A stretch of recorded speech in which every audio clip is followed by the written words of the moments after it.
praying, being in God's presence, so important it is to them, and doing extraordinary things that most of us would never dream of. I think, apart from meeting a couple of popes who briefly have been canonized, the two people I would think of who I've met in my life, who I would call saints, were Father Michael, who of course was parish priest here some time ago, and Mother Teresa, who I met a couple of times briefly.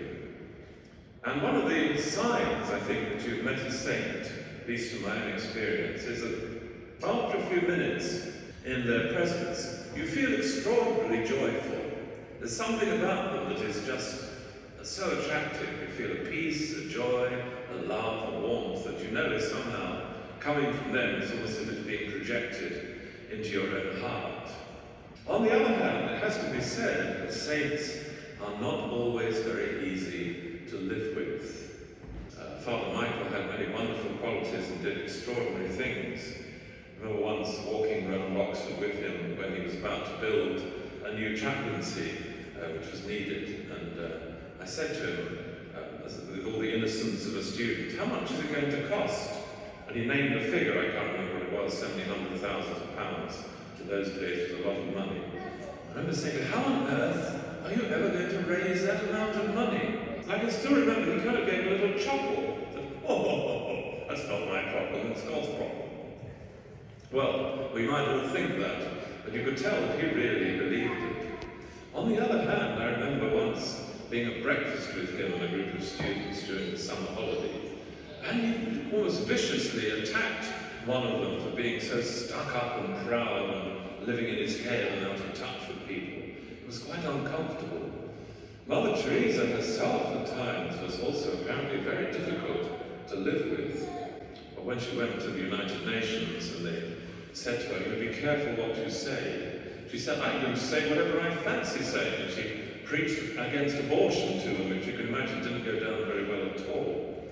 And on one occasion, apparently, she was absent from Calcutta for several weeks, travelling around the world. And when she came back, she said to the nuns in the house they had for the poor, "Who are all these people who you've got in this house?" They said, "Mother, these are very poor people that we found in the streets." And I heard that she said to them, "Get them out of here immediately." "But Mother, they are poor people." "They are not the poorest of the poor, and that's what we're here to serve, the poorest of the poor." And she was quite ruthless in getting these people out so even poorer people could come. Not easy to live with, our saints. There's a lot of fascination, I think, nowadays with people who have a reputation for holiness or particular spiritual gifts. People who have the gift of healing or of exorcism or are brilliant speakers. We've had a couple here this year. We had the wonderful Father Rosa from Trieste, who speaks in Medjugorje a lot, conducted a couple of days retreat here, which hundreds of people came to and prayed over people. We had Jim Brown from Ireland, a wonderful lay evangelist, and again, lots and lots of people came. But I wonder, when all the razzmatazz has died down and they've gone away, whether we really have listened to their message. Did we hear what they had to say to us about living a holy life?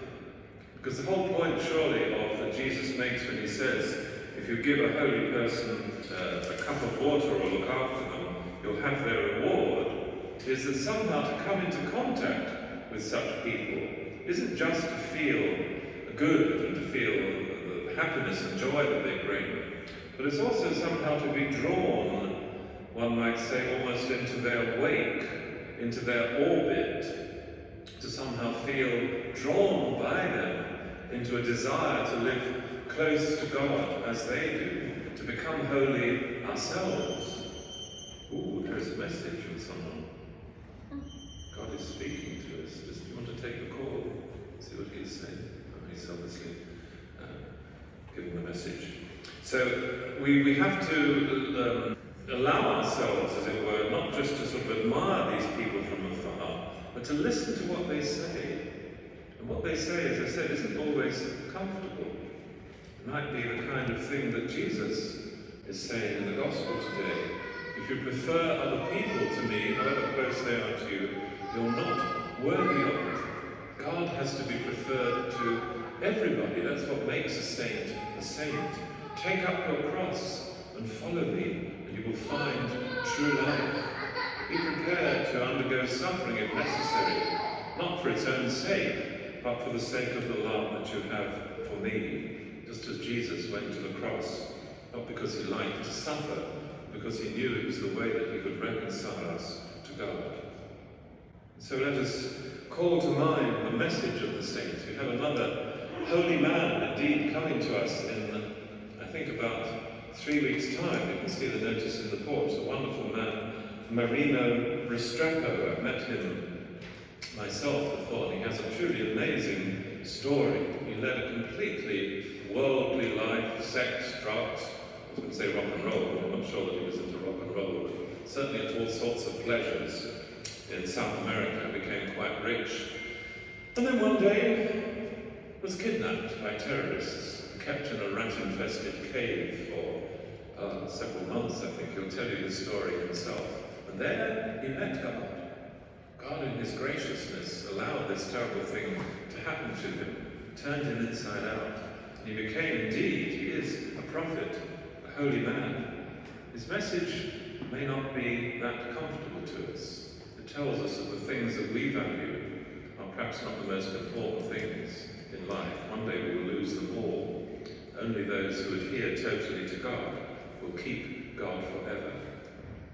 As T.S. Eliot put it, paraphrasing the story Jesus told of the pearl of great price, if we want to find this secret that the saints have, the secret of their joy, of their peace, of their love, it will cost us